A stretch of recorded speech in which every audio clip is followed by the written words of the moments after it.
आज हम विचार करेंगे कार्यकर्ता कैसा होना चाहिए।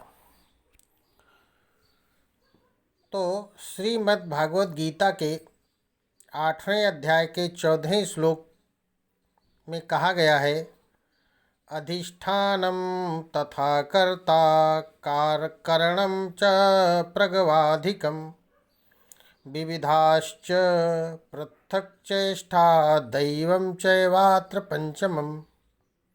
अर्थात कर्म सिद्धि के लिए अधिष्ठान, कर्ता, अनेक विधि साधन, अनेक प्रकार की चेष्टाएं, ये चार और पांचवा दैव अर्थात ईश्वर है। ये पांच कारण होते हैं।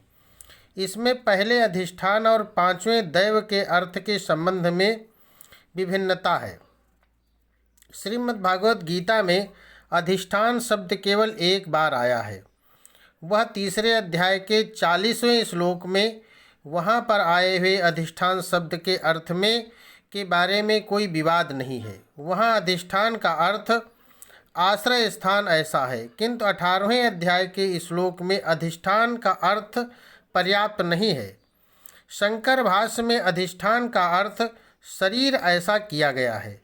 शंकराचार्य बताते हैं, इच्छा द्वेष सुख दुख ज्ञानादीनाम अभिव्यक्ते आश्रया अधिष्ठानम शरीरम।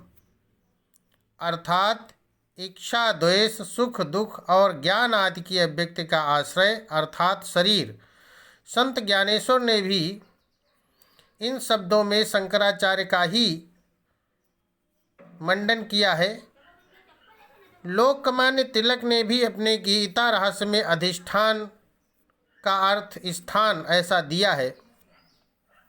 इस प्रकार अधिष्ठान का अर्थ संगठन की प्रेरणा, उनका सैद्धांतिक आधार, उनका ध्येय संकल्प, ध्येय पूर्व तक ले जाने वाला ऊर्जा स्रोत तथा उनका गंतव्य स्थान, जो विचार या सैद्धांतिक कल्पना कार्य की नींव से लेकर कलश तक संपूर्ण कार्य से ओतप्रोत है, उसे हम अधिष्ठान कहते हैं।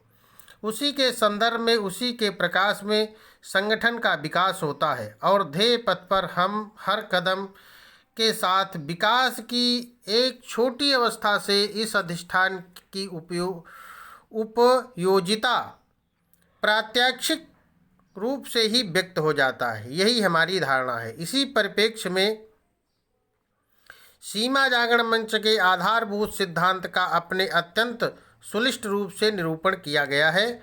मानव जीवन का लक्ष्य सुख ही है, यह निर्विवाद है।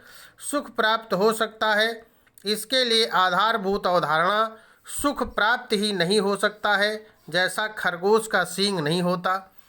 यदि ऐसा कहें तो कोई सुख की प्राप्ति के लिए चेष्टा नहीं करता, किंतु सुख प्राप्ति के लिए सारे लोग प्रयत्नशील अवश्य दिखते हैं। अतः सुख प्राप्त होने लायक है, ऐसी सभी की मान्यता है। इस प्रकार स्पष्ट होता है। फिर प्रश्न उठता है, सुख यानी क्या? किसका सुख? मानव का सुख माना तो मानव क्या सुख? क्या केवल इंद्रियों का सुख? उत्तर है नहीं। मानव केवल इंद्रिय अस्तित्व नहीं है, उसके मन, बुद्धि और आत्मा भी होते हैं।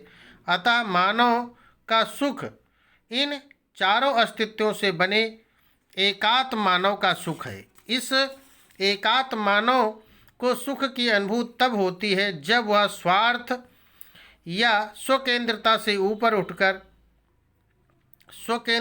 ऊपर उठा हुआ मानव व्यक्ति विश्वात्मक चेतना तक ऊंचा उठ सकता है। स्वार्थ के ऊपर उठा हुआ व्यक्ति क्रमशः परिवार, समाज, राष्ट्र, संपूर्ण मानवता और अंततः चराचर विश्व के साथ एकात्म हो सकता है। अतः ज्ञानेश्वर महाराज कह सकते हैं, जो जे वाछीला तो ते लहो प्राणिजात। अर्थात जिसे जिस बात की तमन्ना है वह उसे प्राप्त हो जाए। व्यक्ति का इस प्रकार का विकास धर्म के द्वारा ही हो सकता है। इस संदर्भ में